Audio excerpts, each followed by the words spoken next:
The clock hits 7:45 p.m., and a quiet buzz begins to hum through the room. Plates of dates and bowls of fresh fruit are set on the table, while the aroma of spiced lentil soup wafts through the air. Families gather, some wearing traditional attire, others in casual jeans and t-shirts, but all with one thing in common. They're watching the minutes tick by. Then a single voice echoes, "It's time." Around the world, the month of Ramadan is a time of fasting, prayer, self-discipline, and spiritual rejuvenation.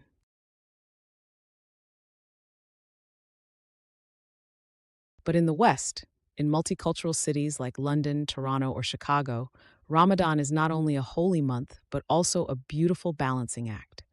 For many Muslims living in predominantly non-Muslim countries, Ramadan takes on a unique flavor, one of adaptation, perseverance, and an ever-present sense of community. Let's start with the logistics.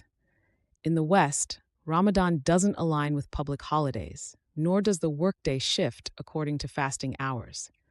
That means someone fasting might get up at 4 a.m., groggily eating their pre-fast meal called suhoor before heading back to bed for an hour or two, if they're lucky. The morning alarm rings as usual, and instead of lounging around while hunger sets in, they're off to the office or school. All around them, coffee cups clink, lunch boxes open, and the tempting scent of fresh bagels or pizza fills the air. Resisting those distractions isn't easy, but each growl of the stomach is a reminder. This isn't just about hunger or thirst, but about discipline, spiritual connection, and gratitude. For 30 days, millions of Muslims in the West navigate this dual existence, slipping between their spiritual world and the demands of their daily routines. Zara, a tech consultant in New York, describes her Ramadan mornings this way. You wake up early, eat, pray, and feel so connected. Then, by the time you're at work, it's a new world. Emails, deadlines, conference calls. By noon, you're daydreaming about food, and yet somehow there's peace in it. But the experience of Ramadan in the West goes beyond hunger pangs and hectic schedules. It's shaped by the places, people, and moments that bring this sacred month alive. Mosques become hubs of activity. There's the steady hum of Quran recitation resonating late into the night, and the laughter of volunteers packing iftar boxes for anyone in need of a meal. Local Islamic centers organize huge community iftars, where food from every culture is laid out in a spectacular feast. Moroccan harira soup sits beside Pakistani pakoras, while Somali sambusas and Turkish pide bread fill every corner of the table. These gatherings are lively, loud, and full of warmth. Neighbors greeting neighbors, strangers breaking bread together, and people of all backgrounds united by the spirit of Ramadan. For people like Ahmed, who moved from Egypt to Boston a few years ago, these community meals are a lifeline. In Egypt, Ramadan is everywhere. Streets are decorated, shops stay open all night, and everyone's fasting. Here, it's different. But when I come to the mosque for iftar, it feels almost like home. We laugh, share stories, and suddenly I don't miss Cairo as much.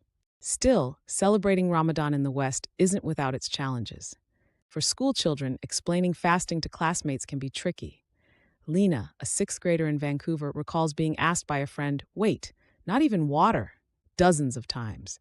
Adults face similar misunderstandings, with coworkers offering snacks or unintentionally scheduling lunch meetings. There are moments of frustration, sure, but these conversations also open doors. They allow Muslims to share their faith, answer questions, and dispel any misconceptions. In fact, those moments of curiosity often lead to connection.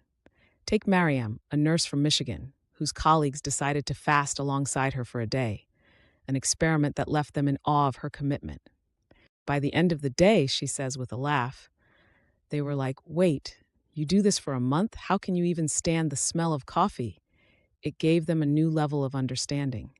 And to me, it showed how much they cared.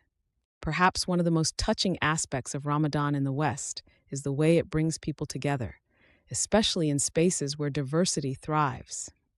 In Ramadan, an empty room becomes a prayer area at an airport terminal, with travelers from different countries praying shoulder to shoulder, using scarves or jackets as makeshift rugs. It's coworkers gathering before sunrise for a potluck suhoor in the office break room, sharing dishes from Somalia, Palestine, and Indonesia. It's next-door neighbors dropping off home-cooked halal meals, even if they don't observe Ramadan themselves. There's also a certain quiet beauty to fasting in a place where Ramadan isn't front and center. It's in the small acts, someone offering you their seat on the subway when you look drained after Taraweeh prayers, or a barista noticing you're fasting and asking, "When do you break it? I'll warm up your coffee right at that time, no charge." These thoughtful gestures are a reminder that even in unfamiliar places, compassion and kindness know no bounds. Of course, nostalgia tugs at the heart too.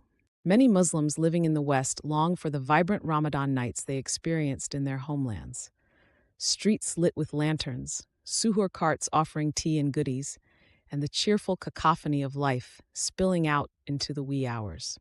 But in the quietness of Western cities, away from the familiar sights and sounds, a different kind of Ramadan emerges. It's not less meaningful, it's just more intimate. The final 10 days of Ramadan bring an air of heightened reflection and prayer, no matter where in the world you are. And when Eid finally arrives, a day of celebration marking the end of fasting, Western cities transform into bursts of festive joy. Parks and banquet halls fill with thousands of worshippers, colorful outfits, and the smell of sweet desserts. Vibrant henna patterns adorn hands, and every conversation begins with the same heartfelt phrase, Eid Mubarak. For Muslims in the West, Ramadan is many things. It's a test of endurance, a bridge between cultures, and a celebration of faith that flourishes even in the most unexpected places. It's a season of resilience, where challenges become opportunities to connect, educate, and grow. And most of all, it's a reminder, no matter where you are in the world, the essence of Ramadan, the gratitude, humility, and sense of unity, always finds a way to shine. As the crescent moon fades and the feast of Eid concludes, Muslims across the West return to their routines, carrying with them the lessons of Ramadan. In office cubicles, classrooms, and city streets, the spirit of the holy month lingers, a quiet but steady reminder of the power of faith and the bonds of community. Ramadan may last only 30 days, but its impact endures far beyond. In every smile, every shared meal, and every act of kindness, its light continues to glow.